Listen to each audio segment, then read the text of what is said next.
爷，你可看见崇利明吗？没有。身为藩主，他为什么从不来训练场？他是藩主，我们能有什么办法？这个崇利明太不像话。哎，格格留步。哥哥，要我说，这次训练他不在也好。什么意思？我们行事会更方便啊。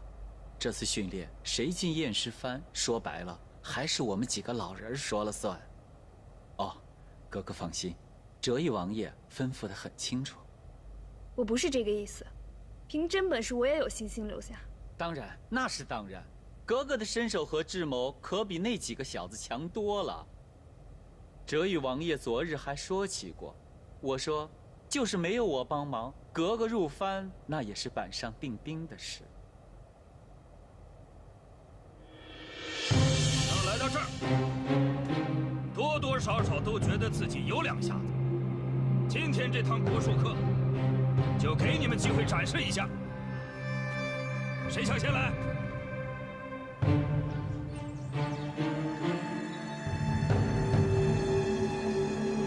我来。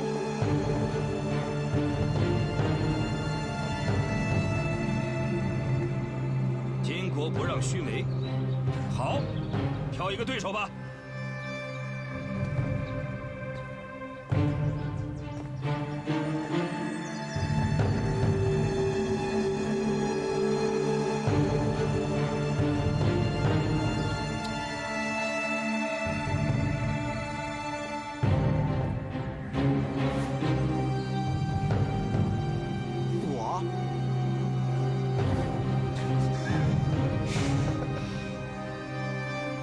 上啊，13，愣着干什么？13，上吧。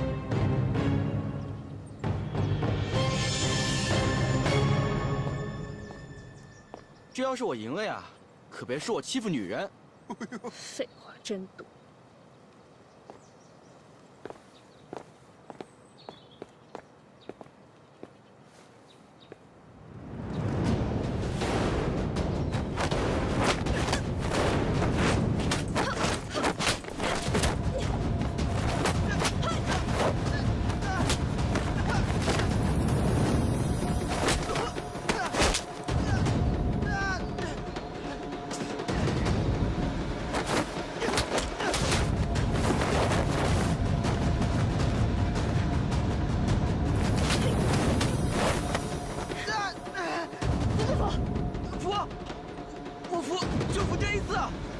既然服的话，就告诉我崇利明在哪。我不知道他在哪儿，我知道也不告诉你。疼！少林仙馆，少林仙馆！13，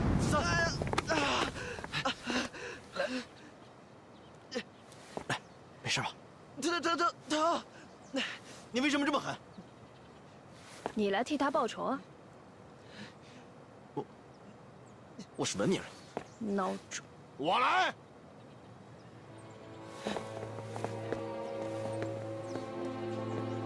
于书记，你已经打过一场，你想试试？让我过过瘾。好，给我揍他！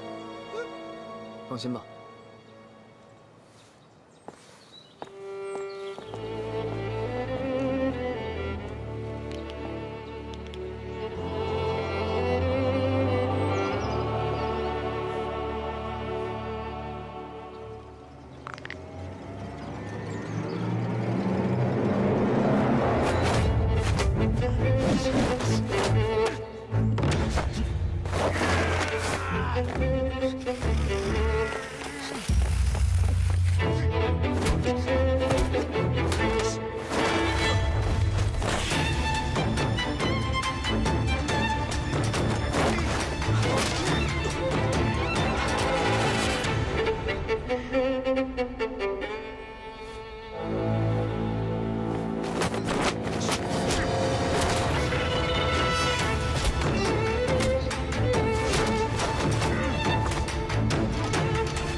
不错。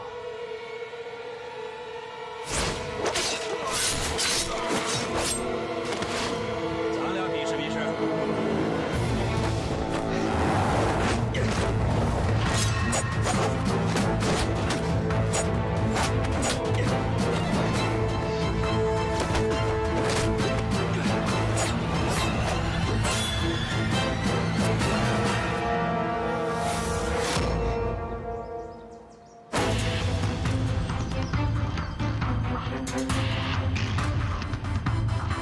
好小子！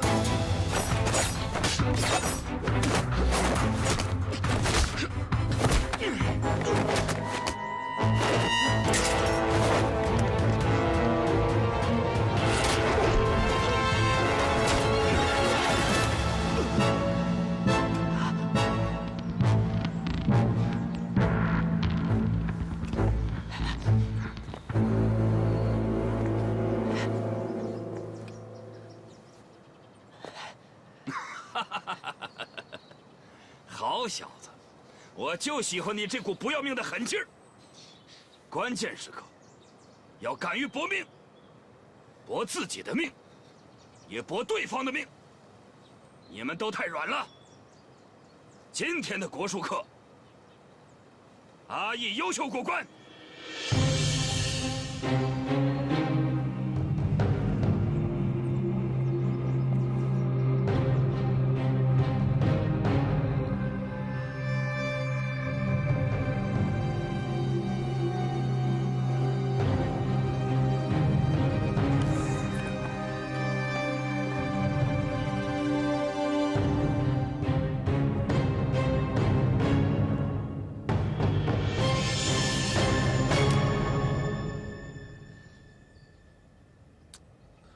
你疯了！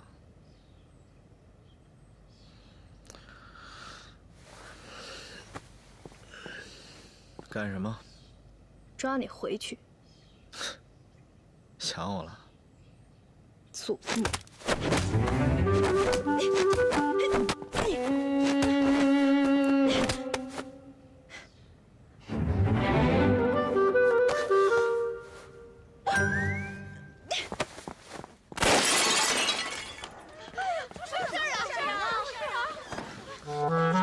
你疯了！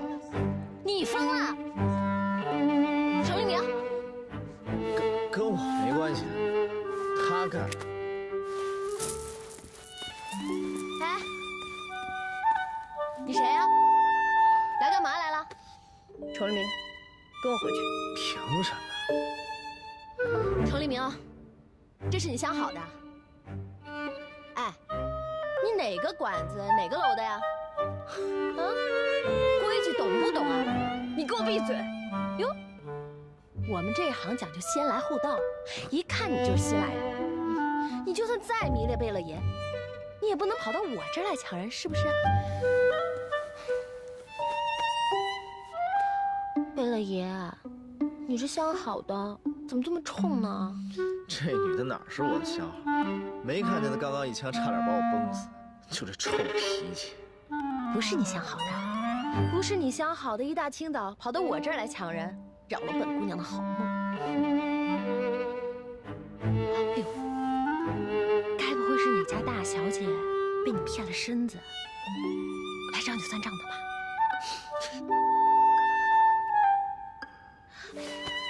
姑娘，如果是这样的话，你千万别着急。如果有了的话，你就生下来。你不会带呢，我帮你带。以后也有个小贝勒爷给我当干儿子。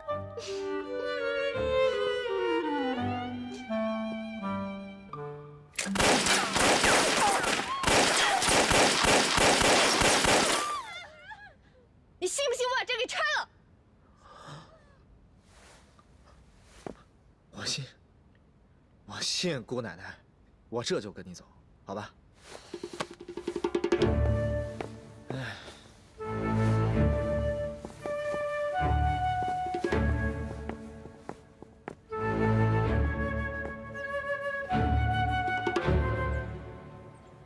看好了啊！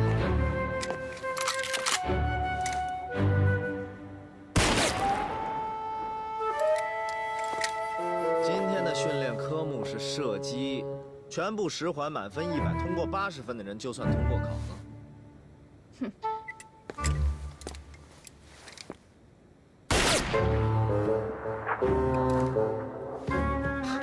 43，秒表带了吗？带了。计时。好。开始。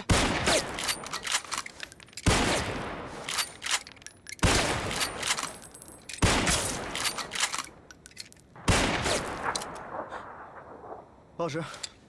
10秒5。多少？10秒5。这太快！哇，这太快了，简直我怎么会？43，计时。好。预备，开始。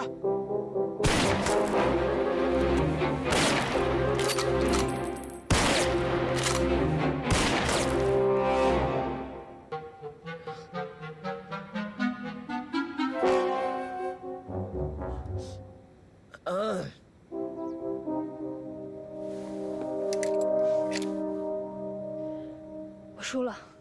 啊，没事儿，没事儿，没事儿，特别好。我能看出来你十分努力，但是没关系，不就差一点吗？你只要加紧练习的话，一定会超越我的。不过呢，在此之前，麻烦你不要再来骚扰我了啊！哦，对了，你还欠我300两银子呢。什么？上次在上林仙馆打碎的东西，可都是我赔的。你，哎，姐，我陪你，我陪你。你走开！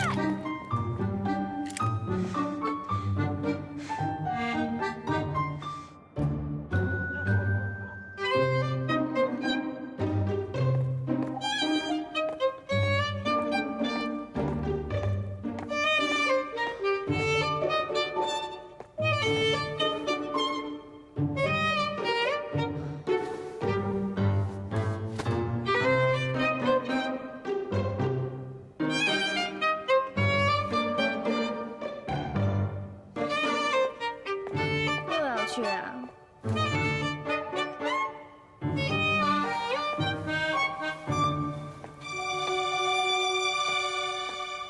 整天泡在上林仙馆，身子受得了？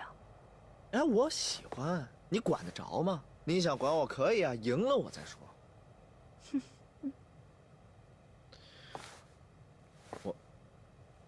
我说你笑什么呀？没什么。你去吧。你怎么了？真没什么。你赶紧去，你那些相好们还等着你呢。哼，脑子有病。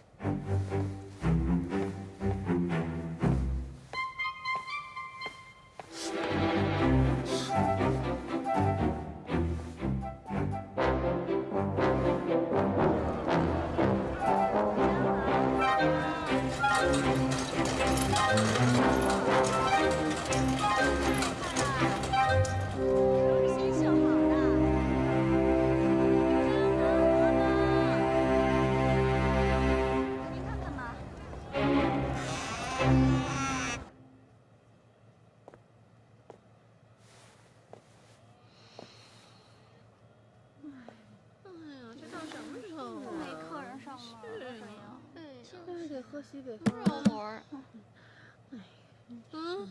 这是谁干的？这还不是你那相好的，带着步军统领衙门把我们这儿给封了。像我们这场子，谁家不私下剧毒？爷，他这是在针对你呀。行行，杨玉初，你给我等着。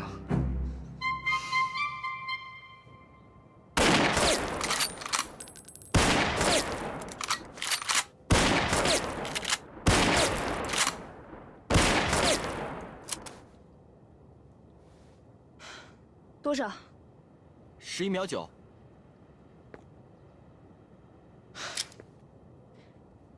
每枪10环，为了追求稳定，时间势必会慢。快乐又没有办法保证每枪使坏。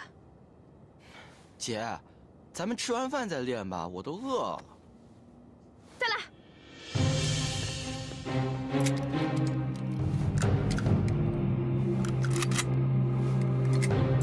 预备，开始。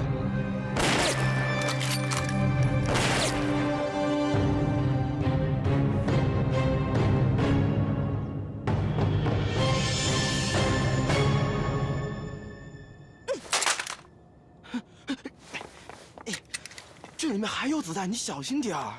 仇立明，我就不信我超不过你。你就是超不过我。43，进去啊！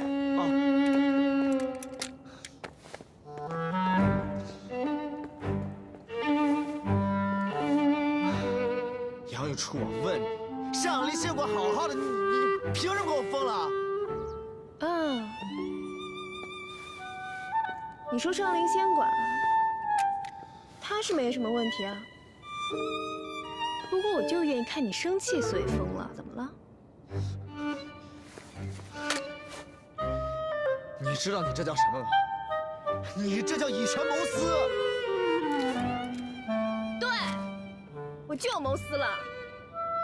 身为步军统领衙门的人，要想找出上林仙馆的错处，依法封查，简直是易如反掌。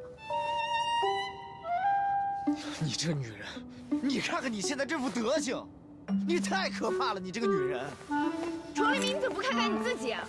身为叶世藩藩主，整天不务正业，老去那种地方干什么？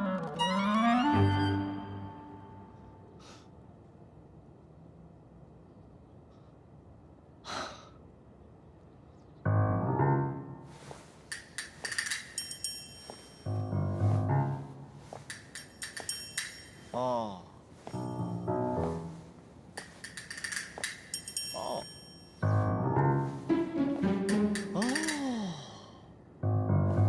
说了这么半天，原来是在关心我呀！我崇立明京城第一纨绔，你说我去上林仙馆，我他妈干什么？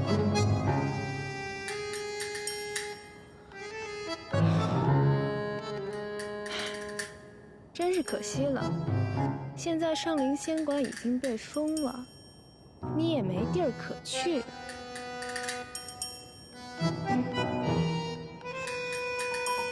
我没地儿可去。你说我没地儿可去，我告诉你，你想管住我崇立明，有本事你把整个八大胡同全都给我封上。崇立明。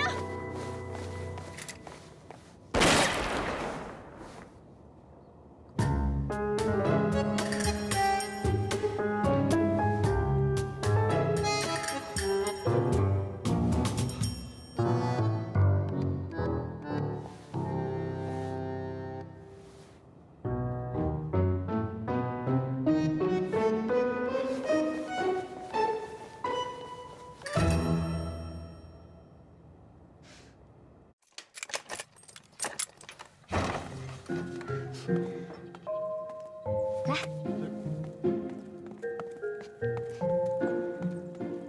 看，怎么样？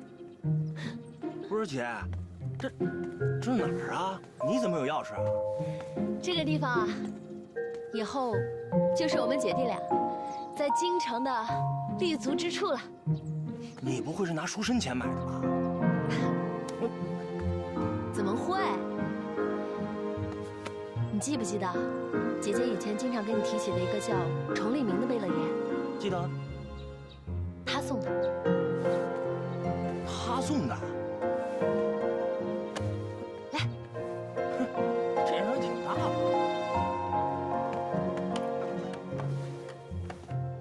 进来。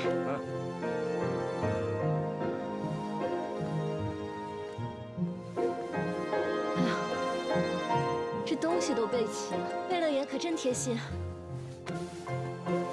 哎，小克，啊？你住进来以后可得好好收拾收拾，别把这儿给弄乱了。姐，这崇立明，是不是舍不得出钱给你赎身，然后随随便便就拿个破院子就想包了你？你别胡说，我跟贝勒爷清白得很。姐，我可不吓唬你啊，这种事儿我见多了，他们就喜欢骗你这种单纯的傻女人，先给点小恩小惠，给你们尝点甜头，转头就把你辛辛苦苦存那点钱骗个精光。哼，不是，怎么了你？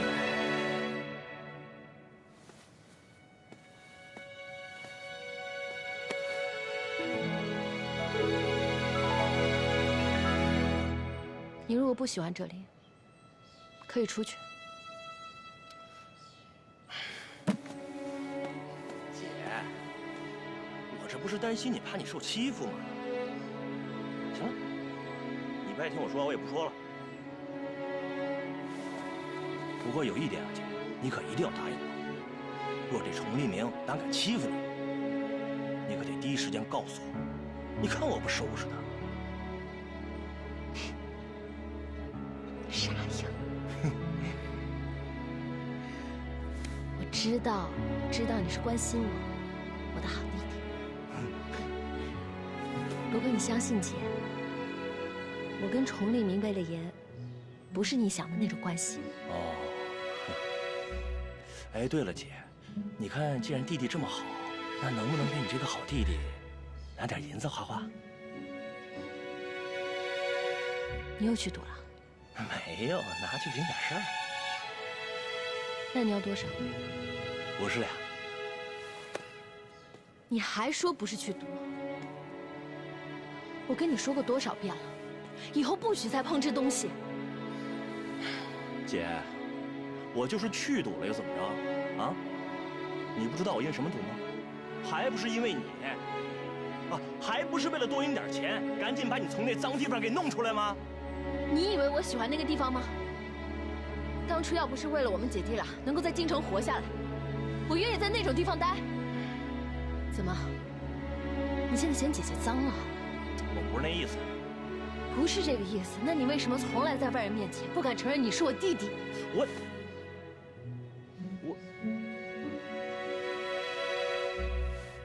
算了算了，当我什么也没说。你去哪儿？透口气。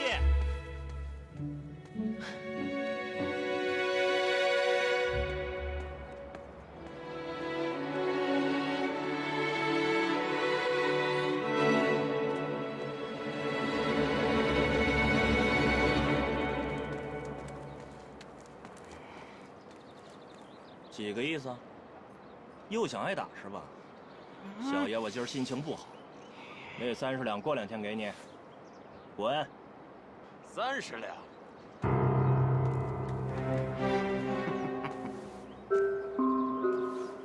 小子，你打伤的是我青帮的人，得变300两。你是个什么东西？青帮验3张。管你3张、4张、5、6张呢。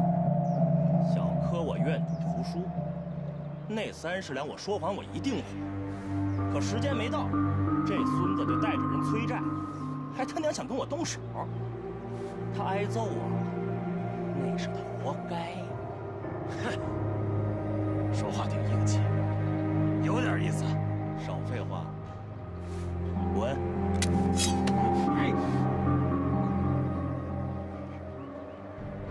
下去。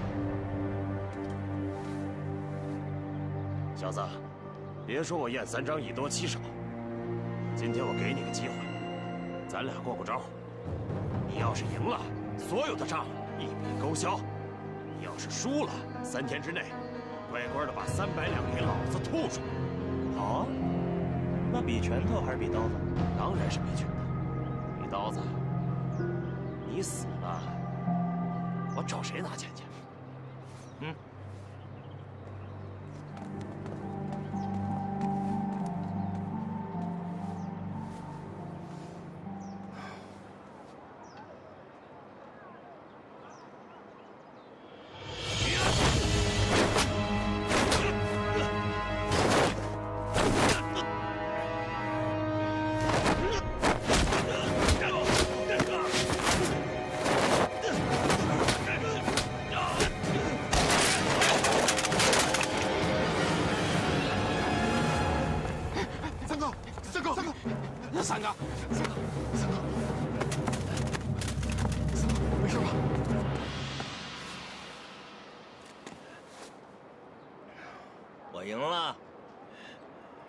兄弟，拳脚哪儿学的？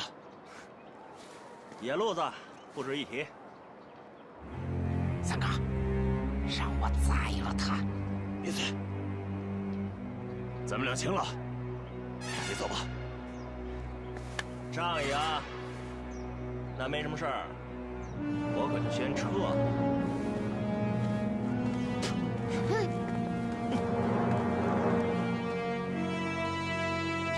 三哥，这口气怎么咽得下去？这小子拳脚里带着一股疯劲儿，是个不要命的主。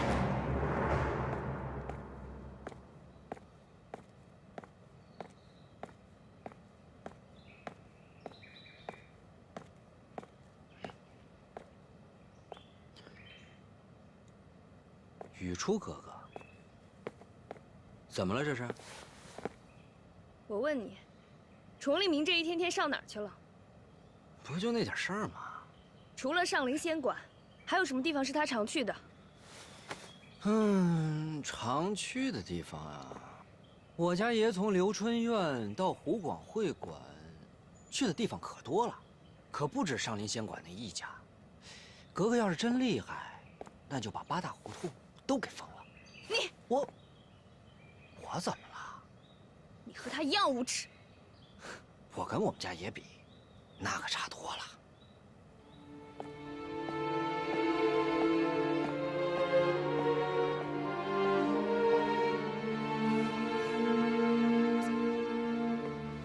王总管在御膳房待了几年了5年了。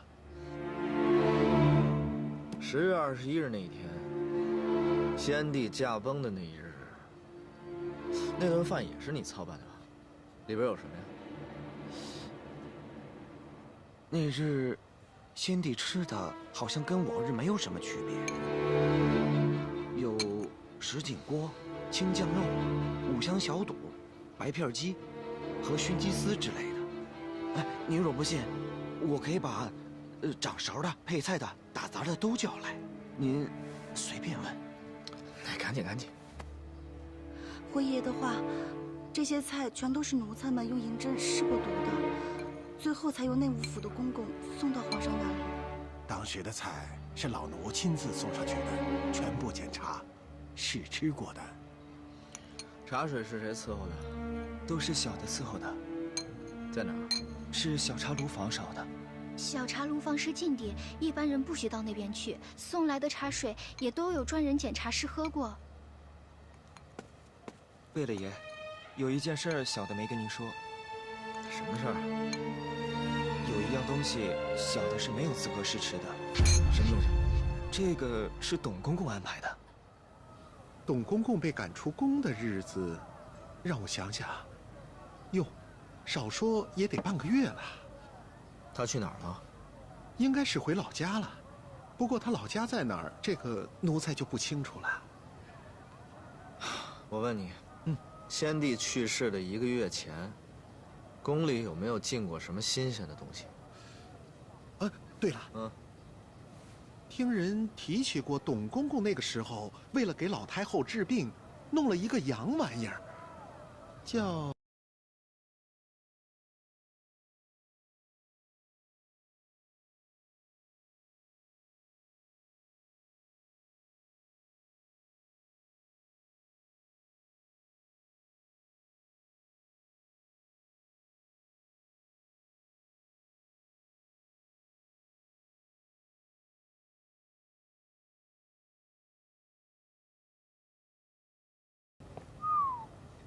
真的假的？真的，真的。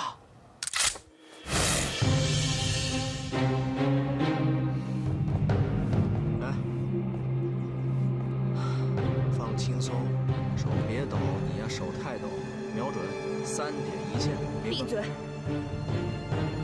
好，来，别紧张，好好发挥。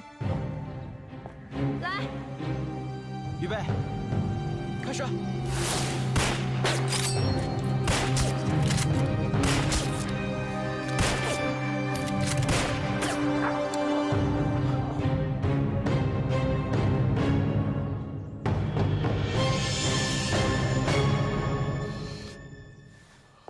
四三，多少？10秒整。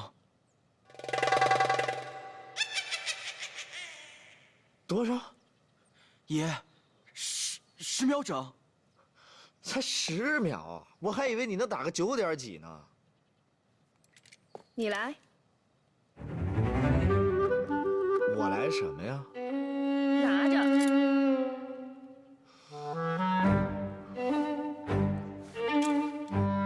现在记录是我的了，你不再来吗？雨初，这只不过是你们的训练科目，知道吗？我之前不过是随便打给你们做示范。既然雨初已经创下了新的纪录，四三，你回去告诉他们，以此为标准，10秒摆环才算通过考核，听见了吗？爷，不是你和雨初之间的竞争关我们什么事啊？爷是验尸番番主，你说我怎么能跟雨初来竞争呢？这是你们之间的竞争，知道吗？不是，那这标准也太高了。太高？啊？怎么高了？人家一个姑娘都能做到，你做不到，这么没骨气。如果真的是这样的话，别进我验尸番了，知道吗？你看着我眼睛。你谁的人？你呢？看来你还不是任人唯亲啊。我当然是任人唯亲，只不过我验尸番的人，都必须要有真本事才行。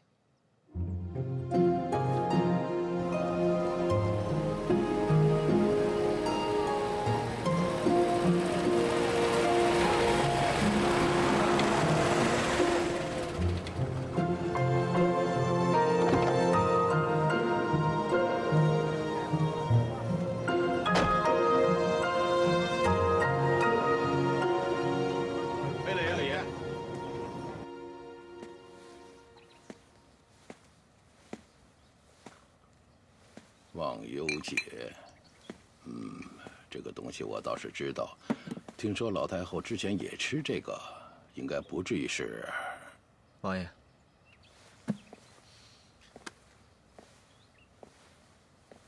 是药3分毒，有没有剧毒有可能跟用量有关系。不过这个东西确实经了董连海的手，如果我们能从他嘴中套出话来，对查明真相一定大有帮助。行。那你就去办吧。哎呀，先帝驾崩之后，太后寝食难安，眼看着日渐消瘦，这件事情查个水落石出，太后心中的怨气才能消解。等我找到董连海的下落，我立刻去办。对了，哲玉让你找的那些后党之罪证，找到了吗？已经有眉目了，不过我倒是觉得，查明先帝驾崩的原因更为重要，所以这事儿就先搁置了。崇立明啊，崇立明，有个道理你应该明白。让你继任藩主之职，哲玉确实是做了妥协的。这不代表你就能为所欲为，不把他放在眼里。反之，你更应该多多的尊重他的意愿。这样做，你将来付出的代价才会小些。这件事我回去就办，但不代表我会怕他。搞垮这些后党，也算是给我爹报仇了。我说的不是谁怕谁的问题，而是平衡的问题。我懂。好，你明白就行了。去吧。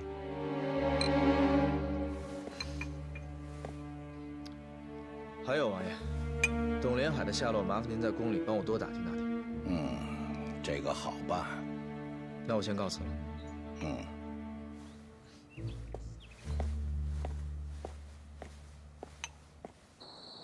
现在是晚上11点40分，距离明天早上还有6个小时，我需要你们帮我去拿一样东西。什么东西啊？一个保险柜。崇立明，你别故弄玄虚行不行？把话说清楚，什么保险柜，在哪儿？里边到底放了什么东西？你说话必须要这么冲。里面放了什么东西你不需要知道，只要在天亮之前给我拿回来就行。至于地点嘛，上林仙馆。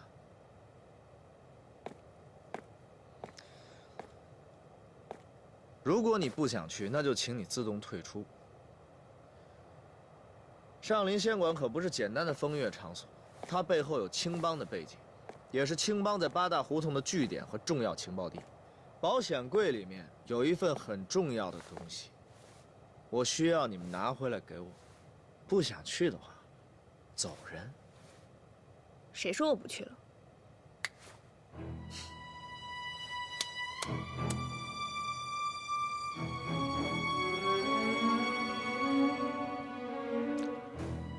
你手底下那帮人都干什么去了？还不是去办您交代的事。明天一早罪证就该到手。这么重要的事情，你就放心交给那帮愣头青？哎呀，王爷，话怎么能这么讲？我这帮兄弟可个个实打实的能干，这点小事我再放心不过。东连海的老家在直隶永平府的董家坳。行，我知道了，不远，明儿一早我就出发。楚立明，这趟差事记得要留点神。一个失宠的太监能把我怎么着啊？他这种人，知道的太多了，每天都悬着心过日子。如今失去了靠山，肯定是愈发警惕，难保不会有鱼死网破的打算。明白了，那您就等我的消息吧。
杨真这辈子是不可能有这样的女人了。行了，赶紧走吧。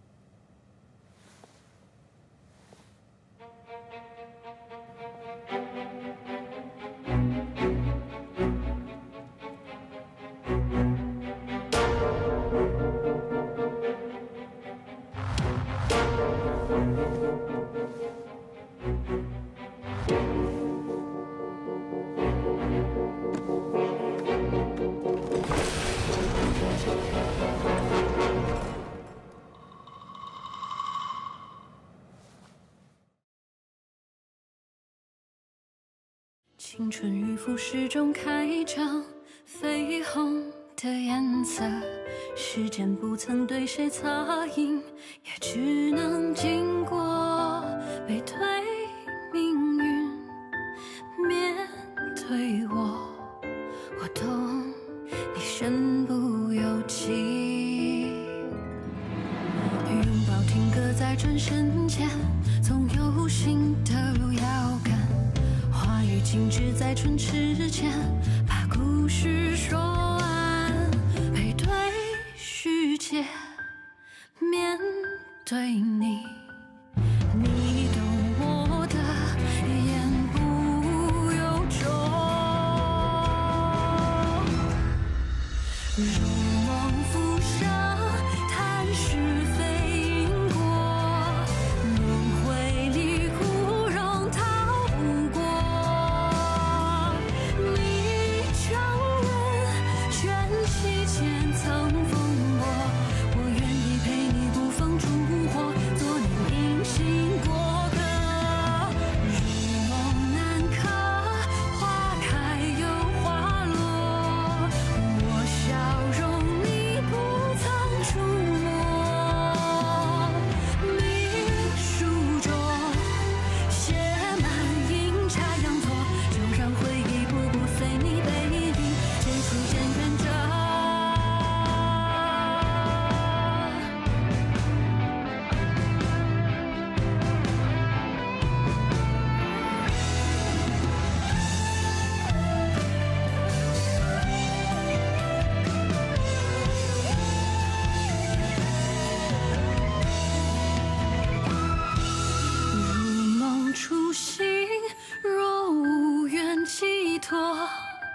被现实撕裂又缝合。我拱手，余生的云交锋，换你前路漫漫不再曲折，有人陪伴着。临行前只剩一首。